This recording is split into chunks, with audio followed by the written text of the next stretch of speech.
Salut la communauté foot, salut la communauté Barça. Voilà. Ça, aujourd'hui, nous sommes le lendemain du match, le lendemain du trophée. Voilà, actuellement, l'équipe est en train de faire la parade, célébrer le trophée dans la ville de Barcelone et tout, avec les 3 trophées domestiques gagnés cette saison. Voilà. Quand on voit l'expression des joueurs, ils sont contents. Ça se voit. La saison est réussie pour eux. Flick est fier de son équipe. Ça se voit dans les expressions. Même quand je vois De Jong, il est en train de parler là. Voilà. Il explique que voilà. C'est grandiose ce qu'ils ont fait, quoi. Voilà. Ils n'ont pas tout accompli, mais la saison est réussie. La saison est réussie. Ils auraient aimé avoir fait mieux en Ligue des Champions, mais c'est le football, ça peut arriver, c'est comme ça. Mais pour ce qu'on a accompli cette saison, c'est grandiose. Ce n'est pas tous les jours qu'une équipe gagne le triplé national, encore moins le doublé. Voilà, donc il faut être fier de cette équipe et tout. Voilà, donc pour revenir sur le match d'hier, on a fait une première mi-temps un peu compliquée, un peu ensommeillé. Voilà, si c'est pas si le thème, ça se dit, mais ça faisait un peu dormir. Mais qui était stressé devant sa télé? J'ai envie de poser cette question. Qui est très stressé devant sa télé? Qui avait peur qu'on perde ou qu'on gagne ou quoi que ce soit? Qui était pressé qu'on gagne? Personne, parce que tôt ou tard, on allait finir par gagner cette Liga. C'était impossible qu'on la perde, en fait. Parce que même si on perdait hier, dès qu'on gagnait le prochain match, on était toujours champion. En tout cas, pas moi. Moi, je n'étais pas stressé. Qu'on gagnait, qu'on perdait, je m'en foutais un peu.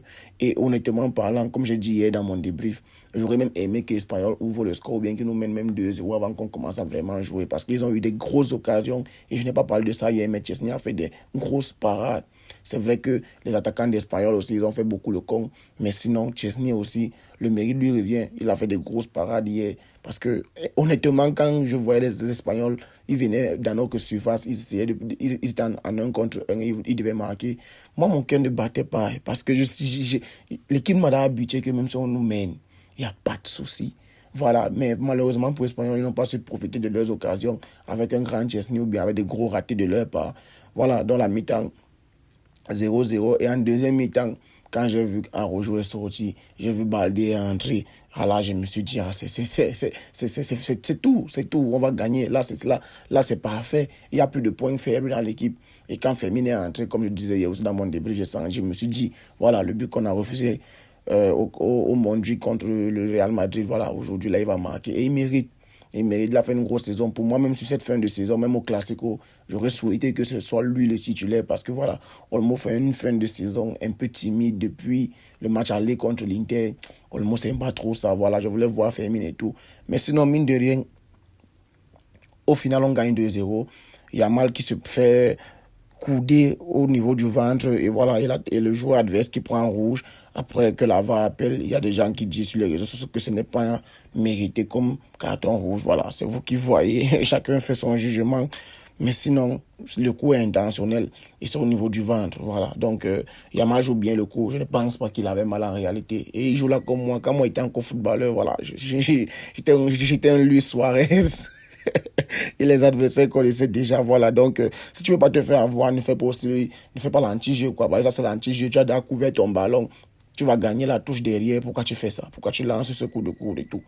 Voilà, donc, Yamal qui marque un très beau billet, un enroulé. Comme je disais dans le débrief encore, quand j'ai vu comment Pedri a fait l'appel et lui, il n'a pas donné à Pedri, il a plutôt poussé le ballon pour rentrer dans le jeu. Ah, j'ai dit devant ma télé, c'est fini. C'est fini quoi. J'ai senti le but venir à des kilomètres. J'ai senti ça. Quand il a fait le contrôle là, j'ai senti que c'est fini. Il enroule derrière, dedans. Même, je jubile quoi. On va être champion. Depuis qu'on a gagné le Classico, c'était fini. On allait être champion, peu importe. Il n'y a pas de quoi s'enflammer. Et pour moi, cette Ligue a été tellement méritée. Moi, ça ne me surprend pas en tout cas. On mérite dans le jeu, dans les victoires, dans les statistiques et tout. On est la meilleure attaque européenne. Même en Ligue des Champions, on a marqué quoi, 43 buts. Certes, on encaissait beaucoup, mais je vois des gens, par moment, ils ont critiqué la ligne haute. Et pourtant, quand on regarde même bien, si ce n'est peut-être contre l'Atlético que notre ligne haute nous a joué des tours, je ne pense pas qu'en Ligue des Champions, notre ligne haute nous a fait des tours. Parce que quand on regarde même les buts, que ce soit à l'aller ou au retour contre l'Inter, ce n'est pas vraiment la ligne haute qui nous fait encaisser 7 buts. Ce n'est pas vraiment ça. Ce n'est pas vraiment ça. Donc, on a un problème défensif et même Hansi Flick en a déjà parlé que, voilà, le fait de jouer chaque 3 jours, 4 jours, ça fait qu'il y a certains aspects du jeu qu'on ne peut pas travailler. Voilà, donc avec la pré-saison et tout ça, ils vont, voilà, mettre plus d'accent sur la défense pour que ça soit un peu plus solide.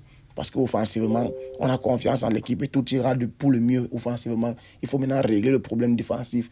Ça parle de recrutement des latéraux, ça parle de recrutement des ailiers. Voilà, il le faut vraiment, il le faut. Moi, j'ai dit que quelqu'un comme Rashford, je vais faire une vidéo pour Rashford, mais j'aimerais bien le voir à Barcelone parce que il est polyvalent, voilà. Il peut jouer partout, à gauche, à droite, ou bien même en tant que numéro 9. Et puis, Frimpong, comme latéral, ça peut aussi être une belle pioche. Mais vu son prix et les règles de la Liga, avec les faibles financiers, le plafond de salarial, machin, il fatigue. Voilà, Lewandowski qui ne sera pas Pichichi, hein, c'est officiel. Pour moi, je ne vois pas Lewandowski être Pichichi. Ce n'est pas grave, Robert. Ce n'est pas grave parce que hier même dans son jeu, ça se voyait qu'il voulait tout faire pour marquer, surtout au début de la rencontre. Il voulait tout faire pour marquer. Et il a eu une ou deux occasions franches.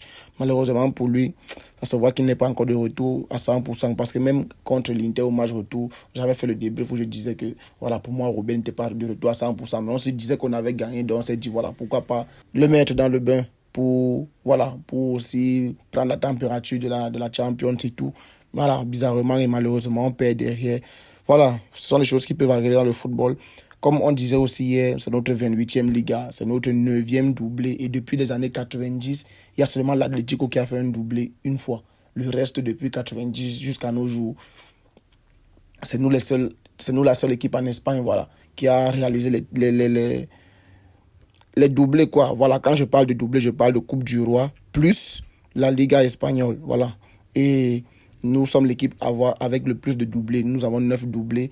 Athletic Bilbao, c'est 5. Real Madrid, c'est 4. Atlético Madrid, c'est un seul doublé. Flick, champion. Très beau parcours. Des très beaux souvenirs, comme on en parlait hier, pour se remémorer de tous les matchs, ou bien à peu près des matchs qui nous ont donné des sensations fortes, que ce soit récemment contre le Real Madrid, de Celta Vigo, Las Palmas, où on gagne 2-0, contre Vallecano, où on gagne 1-0.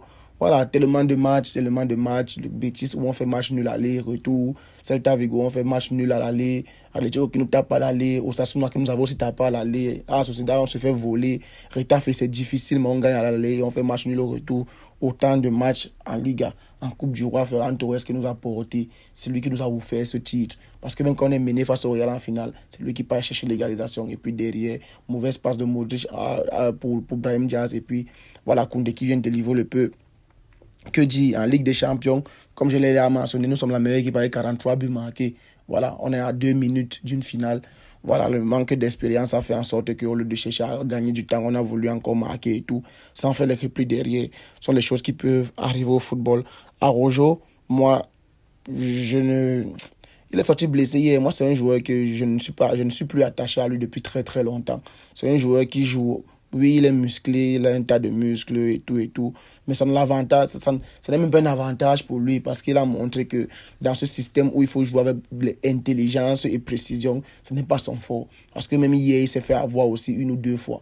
Voilà, c'est quelqu'un qui cherche toujours à jouer le joueur au lieu de jouer le ballon. C'est pour cela que contre Betis, on se fait égaliser. Contre l'Inter, on se fait marquer le 3-3. Et autant de fois, même le 4-3 de l'Inter, il accompagne Thuram jusqu'au point de connaître, jusqu'à revenir se placer derrière Kouassi et tout. Donc, il joue le joueur, il est tout là en train d'arrêter les joueurs adverses, en train de vouloir jouer dur sur les joueurs adverses, mais il ne cherche pas à jouer le ballon. C'est ça son problème en tout cas.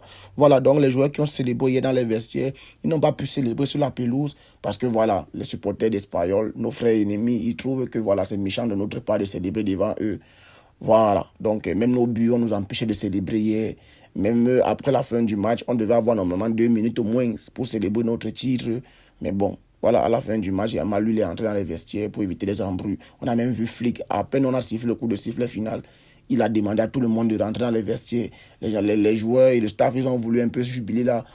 On a allumé l'arrosoir automatique et tourné l'eau vers eux. Ils ont jubilé malgré ça avec l'eau là et tout. Voilà, mais Flick est venu demander à tout le monde de rentrer. Voilà, et ils sont rentrés, ils ont jubilé dans les vestiaires avec le président, avec le coach. Ils ont porté le coach Pedri qui jouait son 200e match, je crois, en Liga. Voilà, et c'était des belles images qu'on a vues dans les vestiaires et tout. Tranquille, les gars, tranquille. Et le Real Madrid, ils n'ont que leurs yeux pour pleurer la saison blanche, alors qu'en début de saison, ils nous avaient dit comment les Roms n'ont qu'à bien se tenir. Le Barça n'a qu'à bien se tenir. On a les Galactiques. Voilà, ça recrute Arnold et ça veut nous faire croire que c'est Cafou, alors que défensivement, tout le monde sait qu'Arnold n'est pas puissant. Voilà, ça recrute ESN, un jeune défenseur qui est bon à la relance. On l'a vu avec l'Espagne dans le dernier rassemblement des Espagnols. Mais bon, on veut nous faire passer ESN pour Maldini, je sais pas trop. On veut nous faire passer Xabi Alonso pour, je sais pas, Guardiola. Xabi Alonso, moi, je le vois faire pas mieux que ce que Xavi a fait chez nous.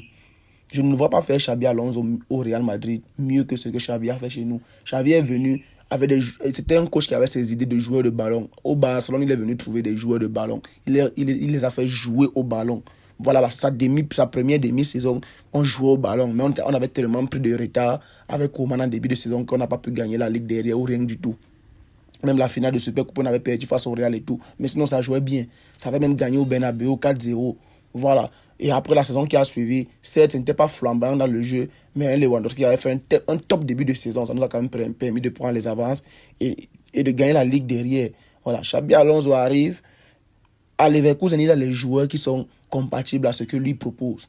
Au Real Madrid, je ne vois pas quels joueurs, surtout au milieu de terrain ou bien offensivement, qui sont compatibles à ce que Xabi veut à proposer. Parce qu'au Real Madrid, je ne vois pas les pistons comme il y en a à Leverkusen. Au Real Madrid, il n'y a pas de neuf purs. Comme on avait à Leverkusen, on avait les Boniface et tout.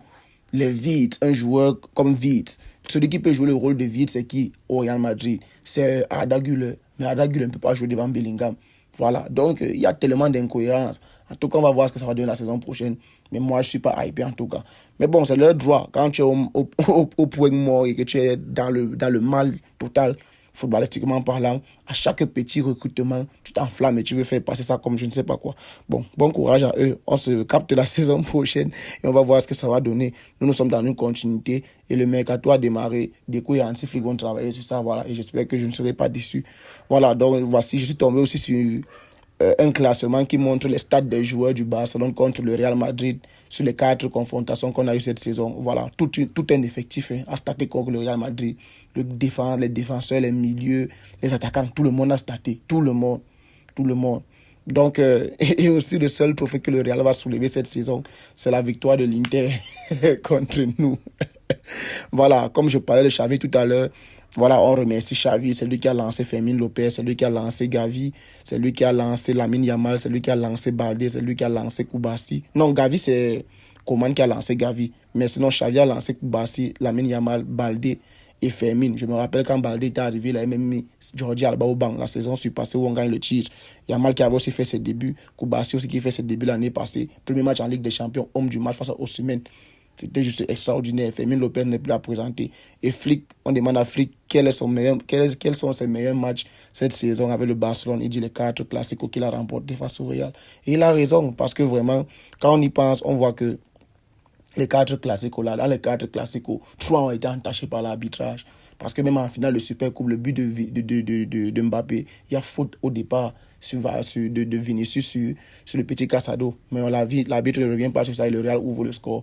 Et dans les 4 classiques qu'on a joués, dans 3 classiques, on a marqué 4 buts en une mi-temps. Que ce soit le dernier classique aussi, que ce soit le premier classique ou le deuxième classique de l'année ou de la saison. Voilà, on a marqué 4 buts en une mi-temps à chaque fois. Voilà, il n'y a que le 3-2 en finale de Coupe du Roi qu'on n'a pas marqué 4 buts en une mi-temps. Voilà, donc on a été largement supérieur sans pourtant avoir les superstars et tout ce qui va avec. Voilà, donc on peut être content de notre équipe, on peut être fier, on peut être très content même. La saison-ci, moi je pense qu'au début de saison, on ne se voyait pas ici avec un triplé national ou à 1 minute de la finale de Ligue des Champions. On se disait déjà que bon, les quarts de finale, c'est bon. Si on peut jouer les demi, c'est un exploit. C'est ce qu'on se disait. On se disait que voilà, on va jouer une finale de Super Coupe. Si on gagne peut-être la finale de la Super Coupe et entre la Coupe du Roi et la Liga, c'est bon. Mais au moins, un des 2 trophées majeurs, c'est-à-dire soit la Coupe, soit la Liga, et peut-être la Super Coupe, jouer la finale aussi quand même, au moins. Voilà, donc on avait des attentes mesurées parce que ce qu'on a vu l'année passée de cette équipe, ce qu'on n'a même pas pu gagner, voilà, on se disait, on ne se voyait pas ici. Certes, l'équipe nous a tellement donné la joie cette saison et nous a fait rêver qu'à un moment donné, on a été tellement exigeant et on voulait tout remporter. Un comme moi, j'avais lancé le hashtag, le triplé ou rien. Voilà, mais finalement, ça s'est passé comme ça s'est passé. Mais jusque-là, quand on revient et que les émotions sont parties et qu'on revient à froid, on peut s'en rendre compte que cette équipe a fait plus que ce qu'on attendait dès le début de saison. Et on peut être fier. Et on peut être fier, on peut les féliciter. Et voilà, on va maintenant, la saison est terminée. Comme je disais hier, ceux qui n'ont pas eu le temps de jeu, voilà, maintenant, c'est leur moment. Ils peuvent maintenant jouer et sachant qu'ils partent s'amuser, même s'ils perdent, c'est pas grave. La saison est déjà terminée. Là, ils n'ont plus le poids sur les épaules où ils doivent à tout prix prouver. Là, ils doivent aller juste s'amuser parce que tout a été déjà fait. Donc, là maintenant, si on peut encore creuser l'écart de 7 points face au Real Madrid, c'est mieux. Mais sinon, que les gens aillent s'amuser. Qu'ils aillent s'amuser et que les autres se reposent. Il y aura la Ligue des Nations, il y aura la Coupe du Monde des clubs pour ceux qui vont partir jouer. Et nous, on peut se reposer derrière, préparer notre mercato et préparer notre pré-saison. Donc, je suis tellement fier de l'équipe. On va débriefer les matchs qui restent, évidemment, les 2 derniers matchs de Liga et surtout aussi la finale de la Champions League. Voilà, c'est tout pour aujourd'hui. Je suis tellement content pour cette équipe. Elle me rend fier. Elle me rend fier. Certes, les exigences sont montées avec le temps au fur et à mesure de la saison parce que ce que l'équipe proposait, c'était, on avait eu espoir à un moment donné que là, personne ne peut plus nous arrêter. Malheureusement, voilà, l'Inter nous a arrêtés. Et que le meilleur gagne en finale de Ligue des Champions. Voilà, donc les gars, on se capte à la prochaine pour des nouvelles vidéos. On reste en santé, c'est le plus important. Peace.